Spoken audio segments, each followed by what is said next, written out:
people are complaining about the play calls from Matt Canada, and we're like, we're running the ball with success. And you're saying because we're running the ball with success instead of throwing the ball 40 times that this is bad. I never could follow that narrative. It's like just because it doesn't win style points doesn't mean that this is not a good approach. Doesn't mean this is not a productive offense. Doesn't mean this offense isn't capable, which we saw yesterday. Very much capable. But that's the thing. It's a different style of what we are accustomed to seeing. But that doesn't mean that it's not effective. It doesn't mean that it doesn't work. It doesn't mean that it isn't going to even improve if they stick with it. Which, as we talked about, I still feel like they will stick with it because everything that we looked for or that we complained about with Matt Canada, we saw him down the stretch for a large sample size prove that he could do it. What were some of the things we complained about? Could we sustain a drive?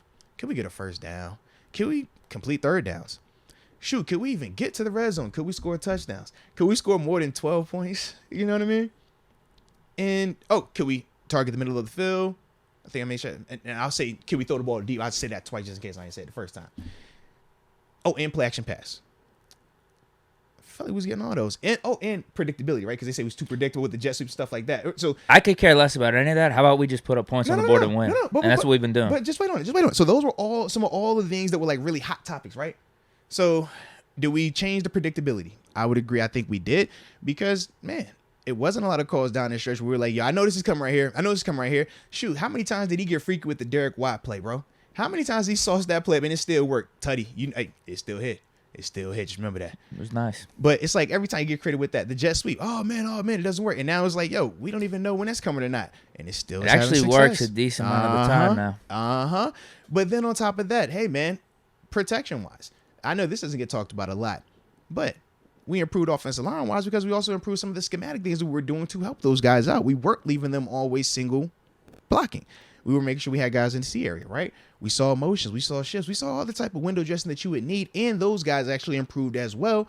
But that was also something. When we talked about, can we implement the middle of the field? Man, we really saw Pat Frymouth start to emerge this season, right? Now, it sucks he got hurt. Hopefully, it's not significant. It's not. Good. They said sprain. Yeah, high ankle sprain. No, they said MCL, ACL sprain. Oh, MCL. No surgery. Okay. Oh, thank God. I thought it was lower leg, but dang, I didn't know it was knee. That's what I thought, too. It looked like high ankle. Yeah.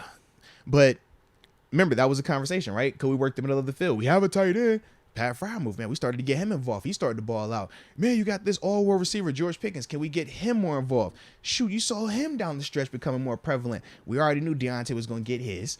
Still can't believe he didn't get no Teddy. Boy, he should have had two, though. He had opportunities, man. D-line just did their job. D-line took care of it. He got a 2-point conversion, though, so we'll at least give him a hug for that, you know? But on top of that, it was like, yo, can we run the ball? That was more of a Najee thing and an O-line thing, but even with that, Matt Canada figured out a way to properly use Najee and Jaylen Warren, and Najee did get that 1K for the season. Salute him. Salute the homie. Absolutely. He got the 1K. Tough earned yards yesterday. Facts, bro. Really Facts. tough. But all of the different things that had come under fire, sustaining drives. Man, you talk about the second half of the season. How many times did we see us have double-digit play drives?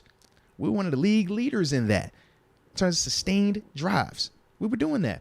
Then when we talk about just scoring points, we did score a lot more points in the second half of the season than we did in the first half, and we still left points out there. But all of these different things that I look at, and I'm just like, man, we're down to now saying we want to be 100% in the red zone. That's essentially the standard we're trying to put Canada at now. No, let's be real. Let's be real. You know that's the case, bro. You know that's the case because it's Deke. How many times were we in the red zone yesterday, bro? I don't know. You know what I'm saying? I mean, we were moving the ball again at a good rate. How many times did we score in the red zone, Deke? I'm honestly not sure. Definitely 2. And realistically should have been 3 if we count the Najee. If we count the Najee one, where if we challenge it, we don't challenge it. But the challenge with Deshaun was a touchdown. We end up fumbling 2 plays later. It's like, bro, we scored 28 points and we were effective in the red zone. Pickett sneak didn't work on that second play. Huh? It didn't. Damn. Yeah. But it's like we're to the point now where the big criticism for Matt Canada is if he doesn't go 4 for 4 in the red zone, we want to fire him. That's the thing. Like when I went on social media, it was like, bro, that was really what people was on. He ain't good enough in the red zone. He ain't scoring in the red zone. And it's like, bro, we technically did score in the red zone. And we put up 28 points as well. It's like we want to be perfect now in that element because of what? The narrative has continued to shift. It was like, man, everything that people didn't like about him or everything that people criticized him for, he showed that he could do it on a more consistent basis. And that's why we won so much down the stretch. You're not winning 7-2. going 4 in a row if we're not effective on offense, if we can't sustain drives on offense, and if we can't when it's clutch moments. And why do we talk about clutch moments being weighted so differently? Because that's what playoffs are like, man. The last 2 to 4 minutes of a regular season game, man, that's realistically how the playoffs feel for 4 quarters. You're operating on such just like everything has to be perfect that one little mistake can kill you right now. Whereas in the regular season, it isn't always like that. But show me that you can execute like that. And once again, down the stretch, how many times did we? It wasn't a ton of blowout games down the stretch, right? It wasn't a ton of, man, we just feel comfortable. But it was like, yo, when we had to have and we had to execute, we did that. And that's the other part where I'm just like, this is only his second year too doing this thing, huh? So you mean to tell me he has a chance to actually improve and grow and get better? Okay.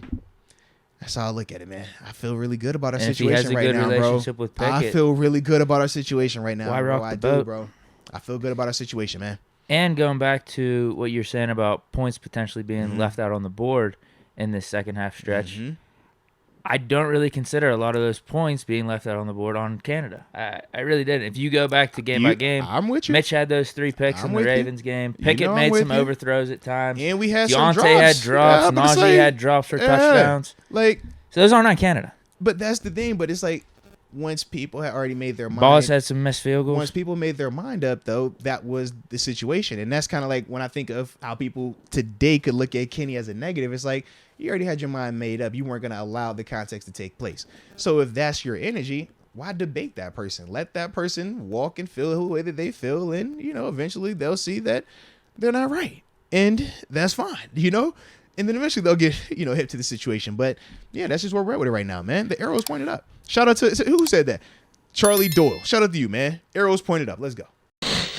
True Classic Tees. Let's go. Y'all know the homies True Classic Tees, man. The shirt that is built for us, those guys that are kind of athletic, but maybe not all the way athletic, or the guys that, just need something to make them feel a little bit more athletic, baby.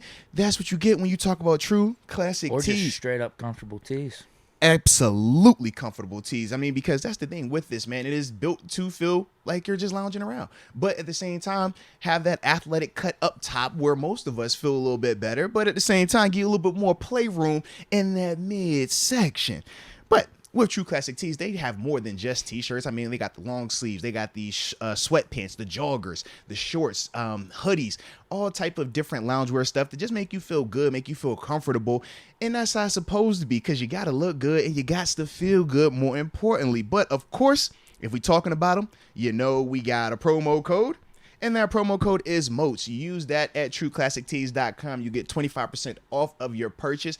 And it's free shipping if you have a purchase for over $100 as well. So make sure you check out True Classic Tees, because at the end of the day, we got to know it's a new year. So when it's a new year, it's a new me. And I got the new tee. Shout out to the homies at True Classic Tees for that as well, baby.